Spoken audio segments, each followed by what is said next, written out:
বন্ধুরা, very good morning. আবার একটা নতুন সকাল, একটা নতুন দিন নিয়ে তোমাদের সামনে আমি হাজির। তো সকাল সকাল উঠেই এরকম ঝাঁ চকচকে রোদ দেখলে তো ভীষণই ভালো লাগে। আর তো রোদটা দেখে মানে মনটা এত খুশি হয়ে গেছে কি বলবো। যদিও পুজো চলে গেছে, আর এই ভিডিওটা কিন্তু অনেক দিন আগেরই করা, মানে কালী পুজোর আগে। ভিডিওটা আমি ভুলেই গেছিলাম, গ্যালারি ঘাঁটতে ঘাঁটতে খুঁজে পেয়েছি। তো ভাবলাম এত কষ্টে ভিডিওটা করেছি, তো চলো ছেড়েই দিই আর বন্ধুদের কাছে ক্ষমাও চেয়ে নিই। একটু হাতটা ঘষে মুখে ডলে নিলাম, বলে স্কিন নাকি ভালো থাকে। আর একটু কিছু এক্সারসাইজ করে নিলাম। তারপরে চোখে পড়লো অ্যালোভেরা গাছের পাশে আর একটা ছোট্ট চারা গাছ বেরিয়েছে। গাছ তো আমার ভীষণই ভালো লাগে, ছাদে তো গাছ ভর্তি আমার, তোমরা জানোই।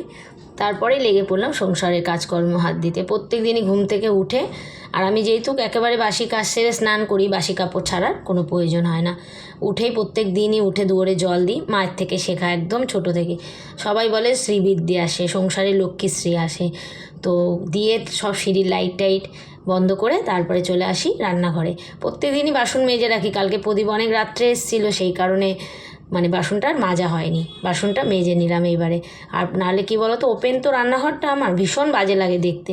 রান্নাঘরটা পরিষ্কার করে রাখলে দেখতেও ভালো লাগে, যেহেতু রাত করে এসছে আর পরিষ্কার করা হয়নি। চলো বাসন কুসন মাজা হয়ে গেছে, এবার সোফাটাকে পরিষ্কার করে নিই। সোফাটা রাত্রিবেলাও পরিষ্কার করে রাখি, তারপর প্রদীপ আসার পর মেয়েরাও বসে। এখানটা আমরা অনেকটা সময় রাত্রিরে কাটাই, সেই কারণে। তারপর আমি একটু লাইভ করি এখন। আর বন্ধুরা, এই ভিডিওটা কিন্তু অনেক দিন আগে, তোমাদের তো আগেই বললাম। তোমরা কিন্তু একটু দেখো, স্কিপ করো না ভিডিওটা, আশা করি তোমাদের খুবই ভালো লাগবে। আর আজকের ভিডিওতে থাকবে আমি একা হাতে কীভাবে সংসারের কাজকর্ম, মেয়ের প্রোগ্রাম, সমস্তটা একা হাতেই টাইমের মধ্যে গুছিয়ে একদম কাজ করি। আর গুছিয়ে দেখবে কাজ করলে কী হবে, পরপর তোমার মাথাটাও ঠান্ডা থাকে আর মাথায় কোনো হেডেকও থাকে না, তাই না? আমি তো এটাই মনে করি।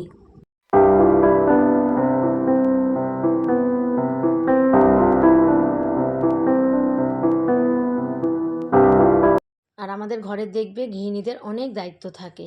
সকালবেলা উঠে মানে নিজের দিকে আর তাকানোর সময় পায় না, চিন্তা থাকে যে কোনটার পর কোনটা করব।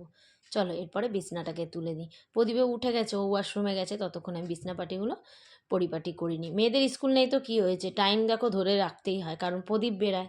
টাইমের হেরফের করা যায়ই না, কারণ প্রদীপকে তো টিফিন টিফিন সবটাই আমাকে গুছিয়ে দিতে হয়, তাই না?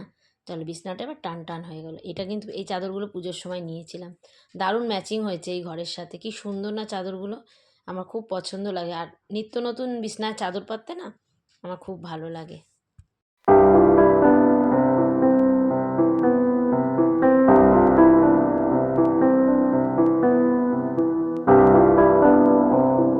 আজকের ফার্নিচারগুলো কাপড় দিয়ে ঝাড়লাম না, মানে এই ঝাড়নিটা দিয়ে ঝেড়ে দিলাম। এই ঝাড়নিটাও খারাপ না, খুব সুন্দর ধুলো যায়, অনেক দিন হয়েছে ব্যবহার করছি। আর আমার যেহেতু বেশিরভাগই সাদা ফার্নিচার, সাদার তো একটা আলাদাই মানে যত্ন লাগে, তাই না? সবটাই পুরো ঝেড়ে নিলাম, খাট, ড্রেসিং টেবিল সব কিছুই ঝেড়ে এবারে ঘর বাড়িটা ঝাড় দিয়ে দেবো। তারপর আর সকালে স্নান করার অভ্যাস যেহেতু আমার, মানে ভীষণ লাগে, কখন মনে হয় স্নান করব। আর মেয়ে তো সারা ঘর জুড়ে নিজের হাতের কাজ করে রেখেছে, মানে যে বোতলের মধ্যে পেন্টিং বলো, অনেক কিছুই করে রেখেছে। তবে টুকটাক এবারে ঘরের কাজে আমাকে হাত দিতে হবে, কারণ ঘরে টুকটাক কিছু কাজকর্ম না করলে না জিনিসপত্রগুলো রাখতে না বড্ড প্রবলেম হচ্ছে। তো একবারে তো সবটা সম্ভব হয় না, আস্তে আস্তে সবই করছি। চলো এবারে ঘরটা একটু ঝাড় দিই। আর এই দিকটা না প্রচণ্ড রোদ ঢোকে সকালবেলা, বেশ ভালোও লাগে। আর পূর্ব দিকে রোদটা ঢোকা নাকি খুব ভালো সকালবেলার দিকে। তো দেখতে পাচ্ছ কত রোদ ঢোকে, মাঝে মাঝে একটু বালিশ টালিশও রোদে দিয়ে দিই। তবে শীতকালের দিকটা বেশি ঢোকে। এখন তো যদিও এবছর শীত জানি না কবে পড়বে, অন্যবার কালী পুজো একটু ঠান্ডা ঠান্ডা থাকে, এবার তো ঠান্ডার কোনো বালাই নেই, প্রচণ্ড গরম যাচ্ছে। চলো ঝাড়টার দেওয়া কমপ্লিট হয়ে গেল আমার।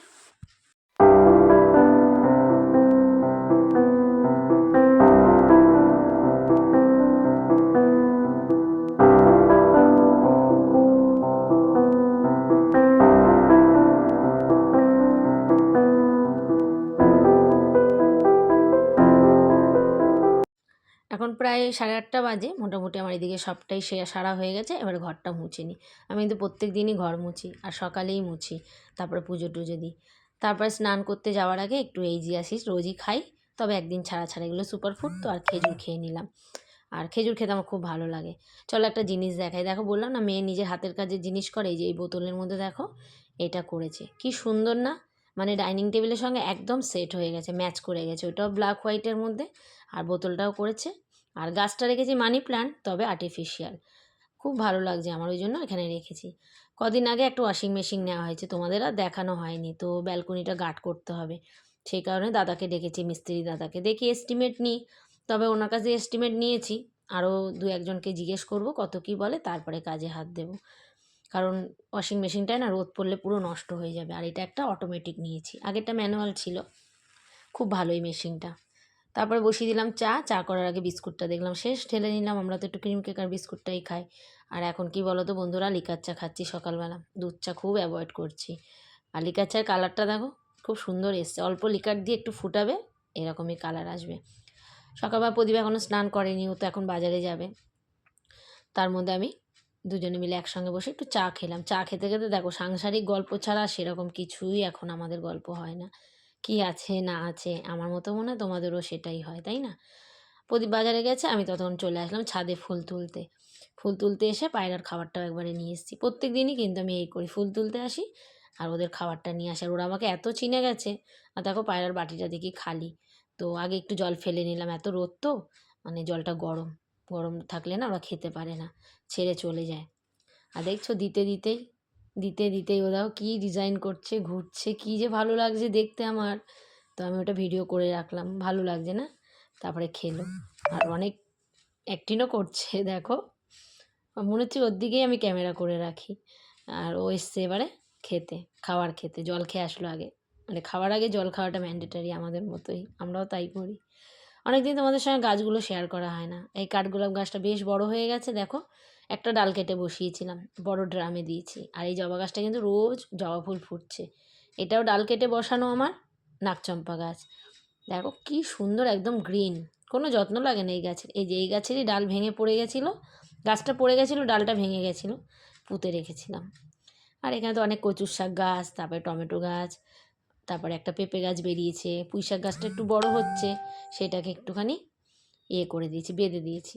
টিফিন করছি আজকে ওস্টের একটু, মানে গোলা রুটির মতো, এর মধ্যে ওস্ট, ডিম, তারপর একটু পেঁয়াজ টিয়াজ দিয়েছি, দিয়ে বেশ পেটটাও ভর্তি থাকে অনেকক্ষণ এটা খেলে, জানো তো।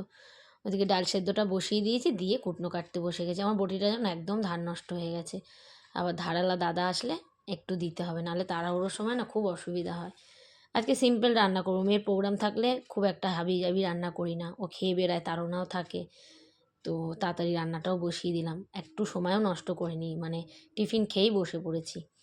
করবো মূলো দিয়ে ডাল, একটু বেগুন ভাজা, আর ধোকার ডালনা করবো আজকে, আর কিছুই করিনি। আর ডাল ফুটে গেল কুটনো কাটতে কাটতে, আর ডালের এই ফেনাটা না ফেলে দিই। কারণ কি যেন আমি জানি না, আমি মাকেও দেখতাম ছোটোবেলায়, ওই জন্য নিজেও সেটাই করি। মাকে কেন, আমি অনেককেই দেখেছি বলে এই ফেনাটা রাখা ভালো না। আর একদম কুটনো কাটনি কেটে নিয়ে একটু আলু ভাজাও করছি, কারণ বড়টা বেগুন ভাজা খায় না। আর ধোকা হচ্ছে প্যাকেট নিয়ে এসেছি, প্যাকেট ধোকাটাই করলাম। তো বড়টা যেহেতু বেগুন ভাজা খায় না, ওর জন্য একটু আলু ভাজা করেছি। আর এখন তো শীতকাল পড়ছে দেখো, শীত না পড়লে কী হবে, সবজি কিন্তু পাওয়া যাচ্ছে শীতে, মূলো, শিম, বেশ খেতে ভালো লাগে। আর মূলোর ডাল তো আমার খুব ভালো লাগে খেতে। তো মূলোর ডালে একটু লঙ্কা আর মশলা ফোড়ন দিয়ে ডালটা করে নিলাম। আর মেয়েটা বেরাবে তো, আর ওই জন্য তাড়নাও রয়েছে, চিন্তাও রয়েছে, টাইমের মধ্যে দিতে হবে। আর একটু জল দিলাম, কারণ দেখলাম ডালটা বেশি ঘন হয়ে গেছে। মূলো ডাল টাল বেশি ঘন আবার ভালো লাগে না, রুটি দিয়ে ভালো লাগে, ভাতের সঙ্গে অত ঘন ডাল ভালো লাগে না। আর এই ধোকা মিক্সটাকে আমি একটুখানি কড়াইতে তেল দিয়ে একটুখানি ডো মতো করে নিচ্ছি। এবার একটা থালার মধ্যে তেল দিয়ে একদম যেরকম শেপ থাক, মানে তোমার ইচ্ছা সেরকম দাও, আমি একটু বরফি শেপ দিয়েছি। এই তো রেডি হয়ে গেছে আমার ধোকার মিক্সের, ধোকার ডালনা করার জন্য রেডি একদম, খুব ভালো লাগে খেতে। তো এদিকে রেডিও হয়ে গেছে আমার ধোকার তরকারিটা, ধোকাটাকে দিয়ে দিলাম। আর একবার একটু বেশি করেই তরকারি করেছি, রাতের বেলা হয়ে যাবে, মেয়ের প্রোগ্রাম আছে, যদি ফিরতে দেরি হয় একটু ভাত করে নেবো, বা একটা কিছু ভাত সেদ্ধ টেদ্ধ দিয়ে দেবো, হয়ে যাবে। রান্না রেডি করেও কিন্তু এদিকে মেয়েকে খেতেও দিয়ে দিয়েছি, কারণ একটুও লেট করিনি। ও আবার আন্টির বাড়ি যাবে, এখান থেকে গিয়ে মেকআপ করবে, অনেক বাচ্চাদের মেকআপও করে দেবে, সেই কারণে। তো অন্য সময় খেয়ে যেতে চায় না, আমি খুব বকাঝকা করে ওকে খাইয়ে পাঠাই, জানো তো। খেয়ে গেলে কি আমার একটু শান্তি লাগে। তারপরে বিকেল হতে না হতে আমিও চলে এসেছি ওর প্রোগ্রামে, ওর প্রোগ্রাম হবে আর আমি না গেলে তো ওর একদম মন খারাপ লাগে। তারপর বাচ্চাগুলো দেখছি এসে রেডি হয়ে গেছে, গুছিয়ে নিচ্ছে, মানে গুছিয়ে টুছিয়ে চলে এসছে, গার্জেনরাও মোটামুটি চলে এসেছে। দেখো ওদের আউটফিটটা আজকে ভীষণ সুন্দর লাগছে, আজকে সব একদম মা লক্ষ্মী লাগছে সকলকে। আর আমি একদম ঠিক টাইমে চলে এসেছি। আমি ভাবলাম বোধহয় এটা হচ্ছে ওর আন্টি, আন্টি ওই প্রোগ্রামটা করছে। তো সব বাচ্চারা তো আমাকে চেনা জানে, ব্লগ করি, মানে ক্যামেরা করতেই ওরা একদম, বাচ্চারা স্টেজে উঠেছে কিন্তু ফার্স্ট মানে পারফরমেন্সটা করার আগেই তার মাঝখানে ঢুকে গেছে হচ্ছে সায়ন্তিকা ম্যাডাম। তো উনিও চলে এসছে, তো ওনাকে আগে স্টেজ ছেড়ে দেওয়া হলো, উনি কিছু বক্তব্য রাখবে, তারপরে হচ্ছে বাচ্চাদের প্রোগ্রামটা শুরু হবে। আর সায়ন্তিকা হচ্ছে আমাদের এখানকার বিধায়ক। তো তোমরা তো সবাই চেনো, আগে বই করতে, এখন সে রাজনীতির মধ্যেই ঢুকেছে। তো যাই হোক, ভীষণ ভালো লাগছিল সেদিনকে শাড়িটা পরে ওনাকে। তো ওনাকে সম্বোধনা করছে ওনাদেরই পার্টির লোকরা। আর এখানে প্রত্যেককেই মোটামুটি চেনা আমার, প্রত্যেক প্রোগ্রামে মোটামুটি দেখা। আর বাচ্চাগুলো দেখো কালি সেজেছে, ওদেরকে জিভ বার করতে বলেছে, আমার ভয়েস দিতে গিয়েও হাসি পাচ্ছে, কি মিষ্টি করে দেখো জিভ বার করছে, ভারী মিষ্টি লাগছে। আর এদিকে অনেকে দাঁড়িয়ে আছে, মানে সায়ন্তিকা ম্যাডামের বক্তব্য শুনছে। তো চলো আমরা একটু শুনে নিই বক্তব্য, তারপরে স্টার্ট হবে বাচ্চাদের প্রোগ্রাম। ওই যে দূরে বসে আছে মা বাবা, কিন্তু মা তো আসেই প্রত্যেক প্রোগ্রামে। ম্যাডাম নিজের বক্তব্য রেখে আমার ক্যামেরার দিকে একটু তাকালো, তাকিয়ে চলে গেল, যেটাতে আমি খুব খুশি হয়েছি। যাই হোক, তারপর ওদের প্রথম পারফরমেন্স শুরু হলো। প্রত্যেকটা ডান্সই সুন্দর করেছে। আর গানটা তো দিতে পারলে খুবই ভালো হতো, কিন্তু ওই যে আমাদের তো ইউটিউবারদের একটা প্রবলেম আছেই, সব গান তো দেওয়া যায় না, কপিরাইটের প্রবলেম আছে, সেই কারণে গানটা দিতে পারলাম না। আমার মেয়ে বাচ্চাদের সঙ্গে প্রথম পারফরমেন্সটা করছে। আমি তো মানে ডান্সটা দেখছিলাম, মেয়েকে খেয়ালই করিনি, মানে এতটাই আমার মেয়ে নাটা, বাচ্চাদের মতোই লাগে। আমি পরে হট করে দেখছি আমার মেয়ে। তো যাই হোক, কিছু আর বলার নেই, মা তো আর বেশি লম্বা না, মেয়ে তো নাটা হবেই। আর বাচ্চারা খুব সুন্দর নেচেছে। একটু নার্ভাস ছিল, তবে প্রত্যেকবার যেন এখানকার স্টেজটা খুব বড় করে, এবারে জানি না কেন এতটা ছোট করে দিয়েছে।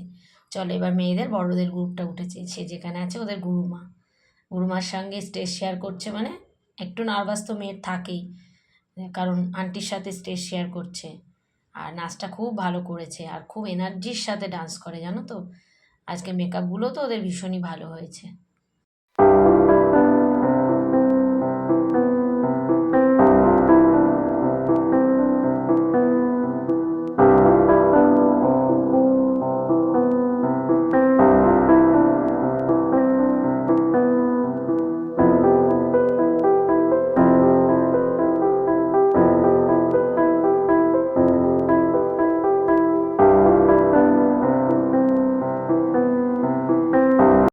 খুব শর্ট সময় ছিল, সেই কারণে ওদের নেক্সট আর একটা ডান্স আছে, তো সেইটারই কিছু সরঞ্জাম ওরা রাখছে আগে, তারপরে নাচটা শুরু করবে। আর একটা টাইম ধরে দেয়, জানো তো, তোমাকে এত টাইম পর্যন্ত স্টেজটা দেওয়া হবে, নেক্সট আবার সিঙ্গাররা আসবে, এই করেই হয়। যদিও আমরা গানটা না শুনিনি, বাড়িতে চলে এসেছিলাম। এই ডান্সটাও অপূর্ব সুন্দর করেছে, মানে নেমেছে যখন না ওরা, খুব সবাই প্রশংসা করেছে, মানে এত সুন্দর ওর আন্টি নাচটা, সবই আন্টির ক্রেডিট। আর বাচ্চাদের হচ্ছে আন্টিকে ফলো করে সেটাকে তুলে ধরেছে, আর স্টেজটার কভারও করেছে সুন্দরভাবে। আর আমার মেয়ে না ভীষণ ভয় পায় আন্টির সাথে একটু ডান্স করতে গেলে, ওর চোখ মুখ দেখে আমি বুঝতে পারি, কিন্তু কী আর করা যাবে, করতে তো হবেই।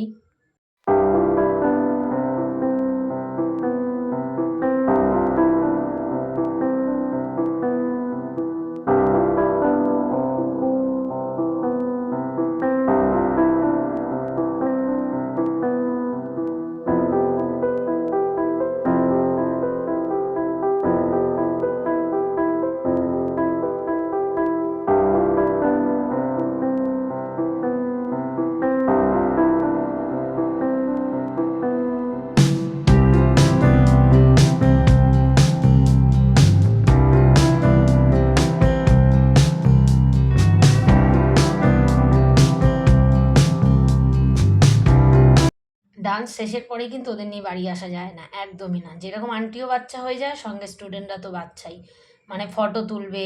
ওই যে একটা জল খেয়েছিল, মানে জিভটা লাল করার জন্য, সেটাই মেয়ে দেখাচ্ছে। এবার সব পোজ দিয়ে ফটো তুলছে। তোমাদের বললাম না, কালী পুজোর আগের দিনের ভিডিও, ঠাকুরও এসে গেছে মণ্ডপে, আর ওদের ডিএসএলআরও কিন্তু অনেক ফটো তুলেছে, তো ওরাও ফটো তুলুক।